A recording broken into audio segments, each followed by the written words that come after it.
Трите одложени надпревари во третата македонска фудбалска лига Исток беа одиграни со што го имаме конечниот изглед на самата табела по 8 кола. Всушност од овие три надпревари, еден одново не беше одигран. Мечот од шестото коло меѓу Побода Валандово и Доиранско езеро одново не се одигра, бидејќи тимот од Доиран не допатува во Валандово, па така тимот од Валандово добива службени 3 бода со службен резултат од 3:0.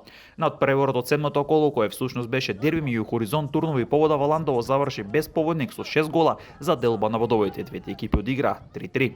Мечот од осмото коло меѓу Брегалница, Делчо и Тиверија заврши со победа за тимот од Струмица со резултатот 0:2. Во однос на самата табела, на врвот е Побода Валандово со 19 бодови како единствен тим кој нема пораз. Втори ударник со 16 бодови, а пак на делба на третото место се Хоризонт Турно и Овче поле со по 13 бодови. На петото место е Карбенци со 12 бодови, а пак Брегалница Делчо е шеста со 11 бодови. Рудорот Пробиштипе на седмото место со 8 бодови. Тиверија е осма со 7 бодови, а пак потоа следува Малеш и Дојранско езеро за делба на деветото место со по 4 бодови, а на дното е Светлос од Зарновци со 3 бодови.